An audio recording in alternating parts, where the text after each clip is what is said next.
puji Tuhan, kita saat ini dapat berkumpul di sini di aula di ruang rapat aula kantor wilayah di Divisi Kalimantan Bagian Barat. Dan sebelum kita memulai ibadah kita, mari kita berdoa. Ya Bapa ya Tuhan yang bertata di dalam kerajaan surga, terima kasih atas penyertaan dan kasih karunia-Mu Tuhan. Sore ini kami dapat berkumpul di sini Tuhan untuk melakukan ibadah Tuhan, untuk dapat memuji, meninggikan, memuliakan-Mu.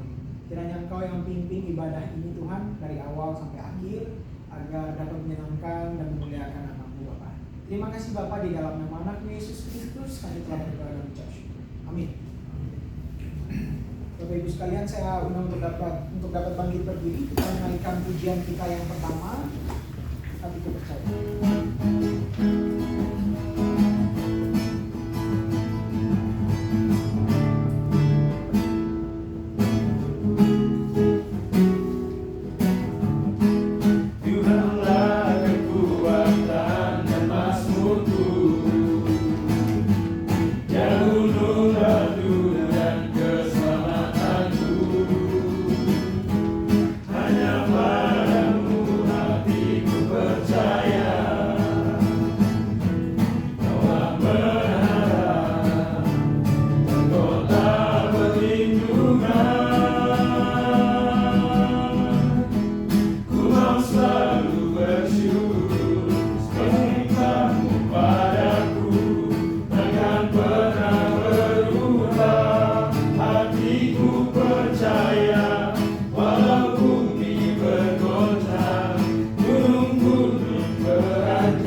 Stand.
Kristus Yesus kami berdoa. Amin. Bapak Ibu, salam untuk kita semuanya. Selamat sore. Mari kita buka kitab kita sesuai dengan tema kita pada sore ini akan berbicara tentang Allah penolong yang setia, dan kami terinspirasi ingin menjelaskan itu dari sebuah kitab Mazmur, tepatnya dari pengalaman hidup Daud yang menuliskan pengalaman imannya di Mazmur 23. Mazmur 23 ayat 1 sampai ayat yang ke-3. Baik Bapak Ibu, saya akan bacakan untuk kita semuanya. Demikianlah firman Tuhan. Tuhan gembalaku yang baik. Mazmur Daud. Tuhan adalah gembalaku, takkan kekurangan. Ia memberikan aku di padang yang berumput hijau. Ia membimbing aku ke air yang tenang. Ia menyegarkan jiwaku. Ia menuntun aku di jalan yang benar oleh karena namanya. Demikian firman Tuhan. Bapak Ibu, sekali lagi saya ingin menyapa kita pada sore hari yang berbahagia ini. Selamat sore untuk kita semuanya.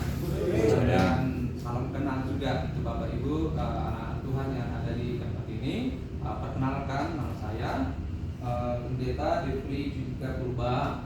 Saya melayani di gereja KPS. Itu gereja kita yang di Pak Gubernur lah, seperti itu. Dan masih orang baru juga Pak di Pontianak ini. Masih 4 bulan saya di sini. Dari Pematang Santar kemarin dimutasi ke ini, dan ada kesempatan untuk bertemu dengan anak-anak Tuhan di tempat ini. Terima kasih untuk Tuhan untuk kesempatan itu. Jadi saya bersyukur bisa bertemu dengan Bapak Ibu di tempat ini. Itu mungkin secara singkat perkenalan kami untuk Bapak dan Ibu. Baik, Bapak Ibu, kita akan berbicara tentang tema yang disampaikan kepada kami, berbicara tentang bagaimana kita memahami pekerjaan Allah dalam hidup kita, terutama pekerjaan Allah yang kita percaya bisa menolong kita, dan pertolongan itu adalah pertolongan yang setia atau tidak dapat diragukan atau pasti kita terima dalam hidup kita. Karena itu saya ingin sesuai dengan nas tadi yang saya bacakan, kita dengarkan, kita akan memahami tema ini dengan melihat salah satu tokoh di dalam Alkitab kita yang sudah sangat katakanlah terkenal, yaitu Daud, dengan sebuah pertanyaan yang sederhana. Daud yang menuliskan Mazmur ini, kehidupan seperti apakah yang dijalani oleh Daud? Kita mau membandingkan dulu apakah kehidupan yang dialami Daud ini adalah kehidupan yang tidak pernah dialami oleh kita di saat ini, pada zaman ini, ataukah pengalaman hidup yang dialami Daud itu hanya terjadi di zamannya dalam kehidupan Daud. Kalau kita lihat secara katakanlah umum bagaimana Daud menghadapi kehidupannya, ada beberapa pengalaman hidup Daud. Yang pertama, Daud itu orang yang tidak diperhitungkan. Siapa yang tidak diperhitungkan itu keluarganya sendiri malah.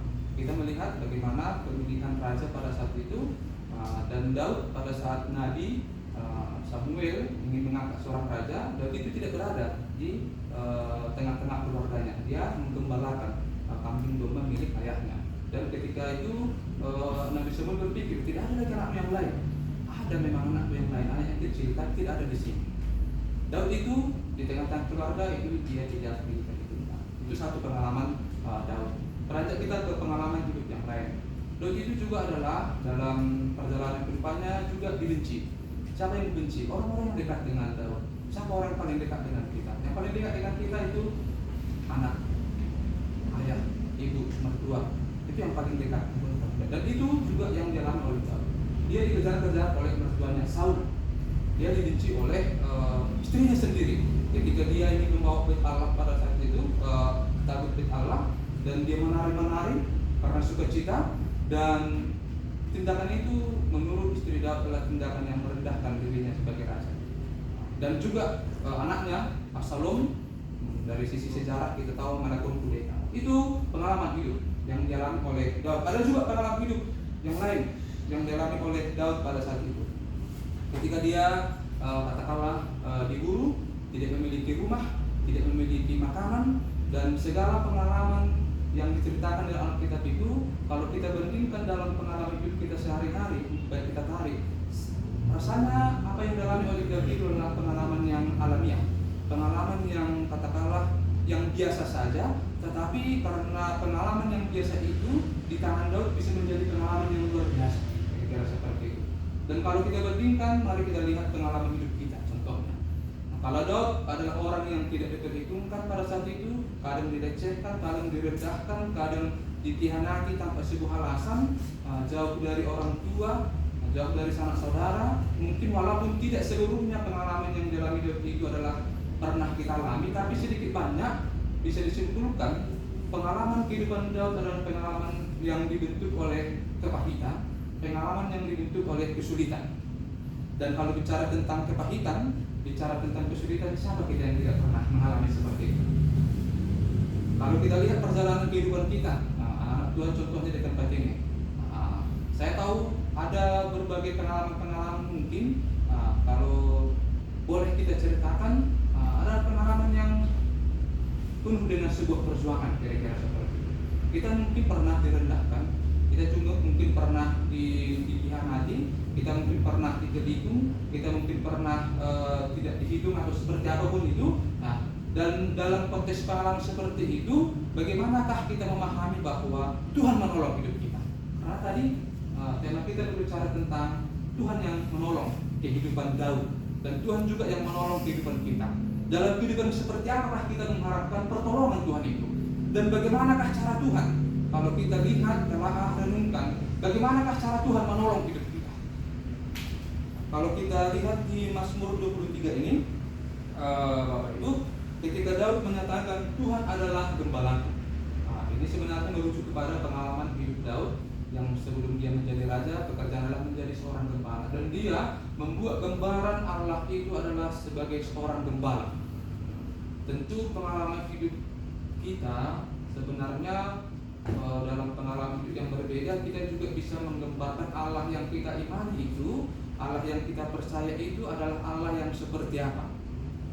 Ada Musa menyatakan Allah itu adalah Allah yang penolong kepada dia. Itu makanya dia membuat nama anaknya Eliezer, kira-kira seperti itu. Yakub menyatakan Allah itu adalah Allah benteng yang teguh ketika dia lari pada saat itu. Dan Daud menyatakan Tuhan adalah gembalaku. Dan sebagai seorang gembala, Daud tahu bagaimana pekerjaan seorang gembala, dan itu yang digambarkan seperti itulah Tuhan menolong hidup saya. Dalam segala pengalaman yang tadi sudah saya sampaikan, Bapak Ibu, dalam pengalaman seperti itulah dia mempercayai Tuhan itu menolong hidupnya. Ketika apa? Ketika dia menyatakan Tuhan itu membaringkan aku di padang yang berumput hijau. Rumput hijau itu adalah kebutuhan katakanlah domba yang digembalakan pada saat itu. Itu menggambarkan sebuah ketenangan. Gembala itu akan mencari rumput-rumput hijau sebagai tempat untuk katakanlah membawa domba kambing pada saat itu.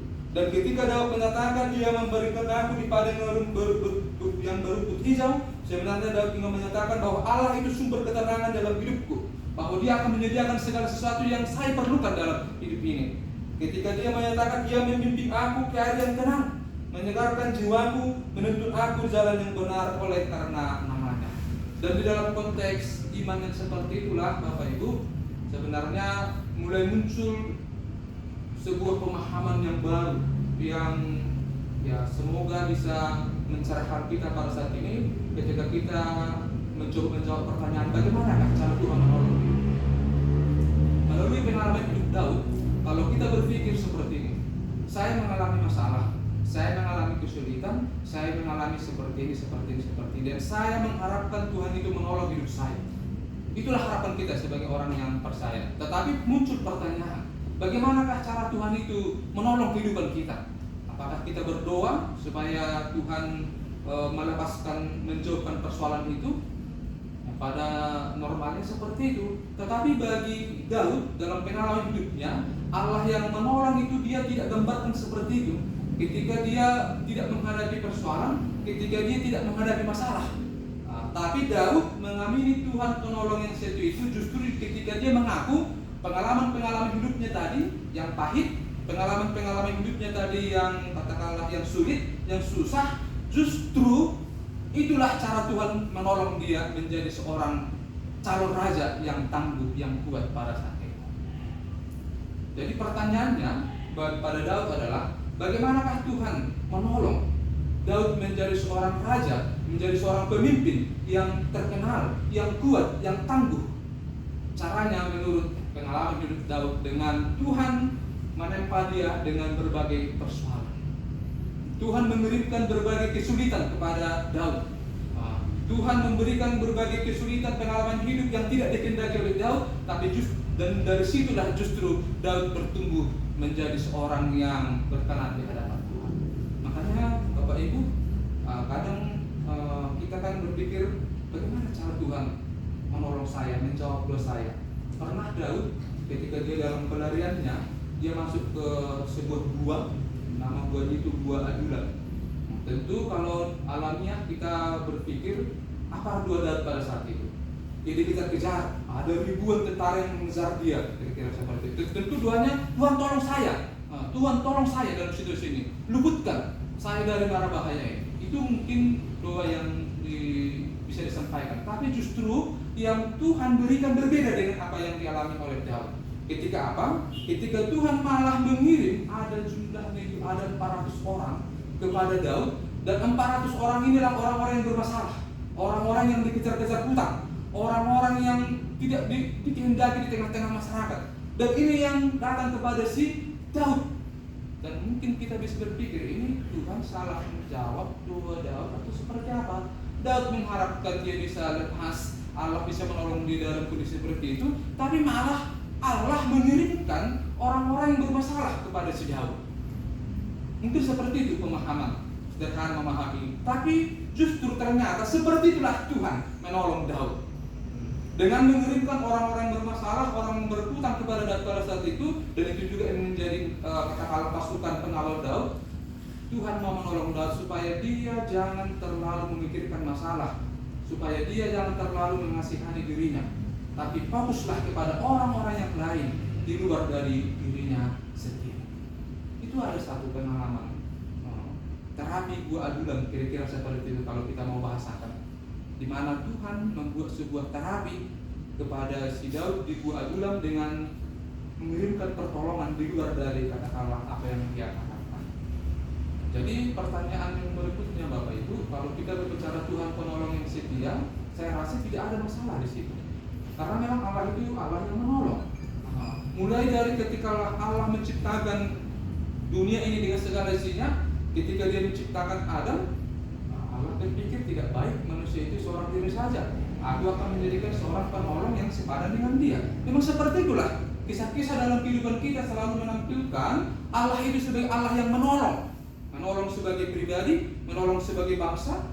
Peristiwa tentang bangsa Israel keluar dari Mesir, bagaimana mereka di padang gurun kelaparan, kehausan, Allah menyediakan menolong, memberikan makna, memberikan mata air keluar dari batu.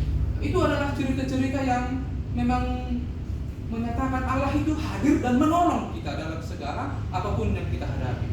Itu tidak bisa diragukan lagi. Tetapi persoalan kita adalah apakah kita siap ditolong oleh Tuhan? Apakah kita siap ditolong oleh Tuhan? Dan ketika kita menyatakan saya siap ditolong oleh Tuhan, bagaimanakah kita? Bagaimanakah kita memahami, menjelaskan, mengerti pertolongan Tuhan itu? Kalau tadi saya sampaikan di awal-awal, kadang kita berpikir pertolongan Tuhan itu ketika kita berdoa, Tuhan saya ada masalah ini, masalah saya 1, 2, 3, masalah saya ini, pengalaman hidup saya seperti ini. Saya ingin Tuhan menolong saya dan itu. Tuhan penolong yang setia, tidak diragukan. Tapi bagaimana dengan pengalaman hidup Daud, kita bisa memahami pekerjaan Tuhan itu dari sisi yang berbeda. Dan justru sisi yang berbeda inilah yang sering menjadi pekerjaan, yang sering dipakai Tuhan menyatakan pertolongannya. Ketika apa? Ketika Dia mau menyapa kita, mau menolong kita dengan segala pengalaman hidup kita, terutama pengalaman yang membuat kita terpuruk, pengalaman yang membuat kita bisa jatuh, atau pengalaman yang bisa kita jatuh dalam sebuah situasi, karena tujuan hidup kita menurut kacamata Tuhan adalah bertumbuh di dalam segala apa yang terjadi di hidup kita. Itu tujuan Tuhan. Dia mau menempa kita menjadi pribadi-pribadi, menjadi anak-anak Tuhan yang tangguh, yang kuat. Dan bagaimana itu supaya kita kuat? Bapak Ibu, saya agak sedikit bangga ini menceritakan ini.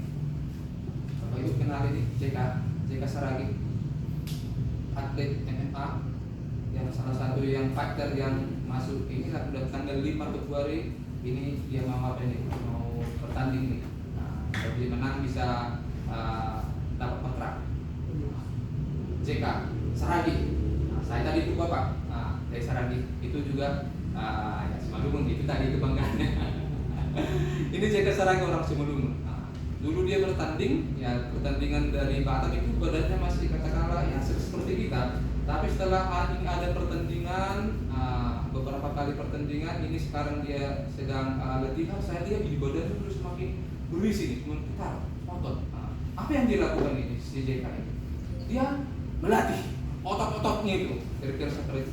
Melatih otot-ototnya dengan berbagi beban, sehingga nanti ya mudah-mudahan lah dia bisa menang. Ketika dia menang bisa menjadi faktor satu-satunya dari Indonesia yang masuk ke PFC.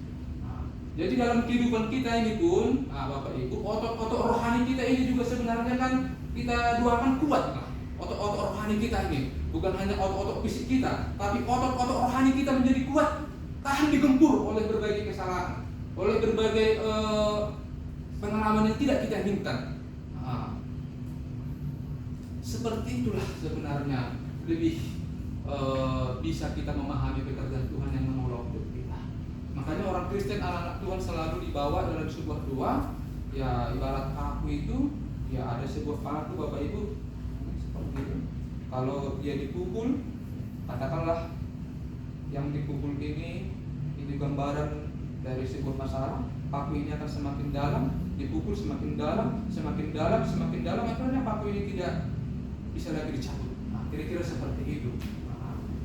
Jadi kalaupun kita berdoa pada saat ini, memahami Tuhan menolong hidup saya dalam segala persoalan kesulitan atau apapun mungkin tantangan yang kita hadapi, mari kita doakan. Doa kita adalah, Tuhan, terima kasih, dengan pertolongan-Mu saya mengalami masalah, dengan pertolongan-Mu saya mengalami kesulitan seperti ini. Karena saya percaya inilah cara Tuhan menyapa saya, mau memperkuat otot-otot rohani saya bertumbuh menjadi anak-anak Tuhan. Makanya yang dibutuhkan oleh Daud, Allah penolong setia, itu tidak bisa kita lakukan. Bagaimanakah cara Tuhan? Apakah kita mau ditolong oleh Tuhan? Di sini Daud menutup mazmurnya ketika dia menyatakan, dan aku akan diam dalam rumah Tuhan sepanjang masa. Artinya apa? Artinya Daud bersedia menjadi pribadi yang ditolong oleh Tuhan dengan cara apa? Dengan cara percaya, dengan cara takut, dengan cara hormat, dengan cara taat, dengan cara merendahkan hatinya. Sebagai orang yang mau dibentuk oleh Tuhan dalam segala pengalaman hidup Daud.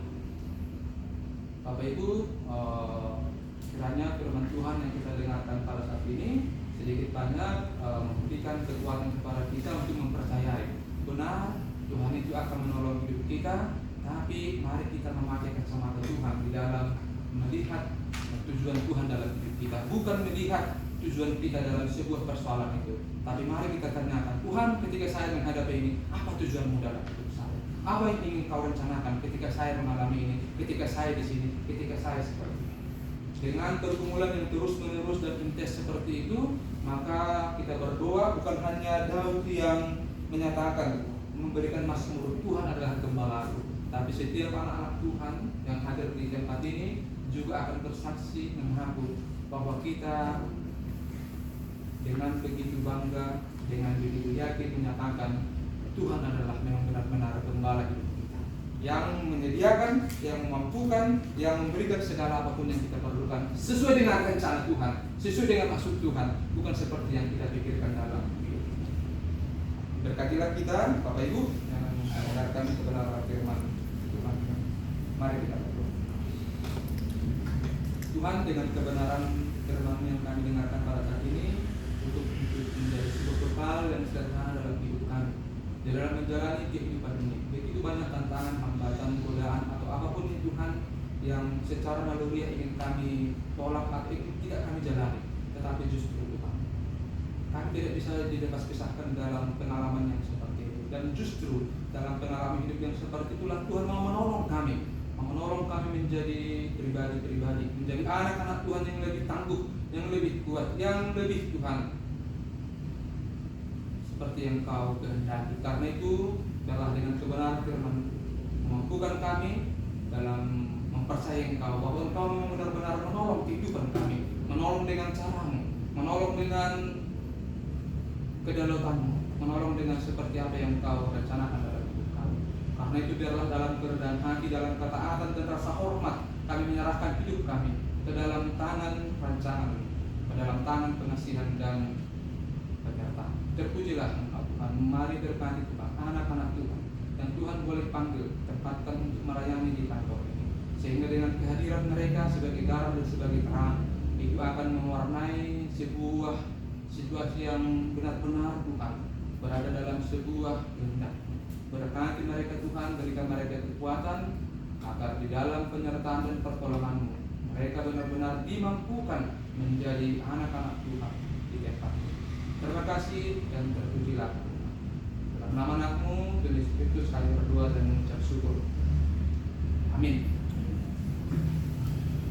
Terima kasih atas firman sore ini. Kita memberikan persembahan kita yang terbaik kepada Tuhan. Selagi persembahan dijalankan, kita naikkan pujian betapa hati.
syukur Tuhan atas kasih-Mu dalam kehidupan kami. Pada sore hari ini kami mengumpulkan persembahan Tuhan. Minta ampun jika dalam kami mengumpulkan persembahan terselip dosa dan kesalahan. Berdoa juga untuk pengelola persembahan ini Tuhan, berikanlah hikmat dan kebijaksanaan agar dapat mengelola persembahan ini dengan baik dan sesuai dengan kehendak-Mu. Di dalam nama-Mu Tuhan kami Yesus Kristus kami berdoa dan ucap syukur. Haleluya. Baik Bapak Ibu sekalian, saya undang untuk dapat bangkit berdiri. Kita naikkan pujian kita yang terakhir, Kasih-Mu tiada duanya.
Waktu yang sangat berharga dengan berkumpul bersama saudara kami memuji memuliakan nama-Mu, mendengarkan kebenaran firman-Mu, begitu juga menyampaikan doa permohonan kami. Biarlah ya Tuhan, kiranya dengan kasih-Mu yang besar ini yang telah memberikan berkat kepada kami, itu juga yang menjadi kekuatan kepada kami Tuhan untuk menjalani kehidupan kami yang akan kami jalani pada hari yang selanjutnya. Terima kasih dan pujilah nama-Mu Tuhan untuk apa yang boleh kami. Dalam nama Anak-Mu Yesus Kristus kami telah berdoa dan mengucap syukur. Amin. Terimalah berkat dari kasih karunia dari Tuhan Yesus Kristus dan kasih setia dari Allah Bapa serta persekutuan Roh Kudus menyertai kamu sekarang sampai selama-lamanya. Amin. Salam untuk kita semuanya. Selamat sore. Pada sore telah selesai. Sebelum saya lupa,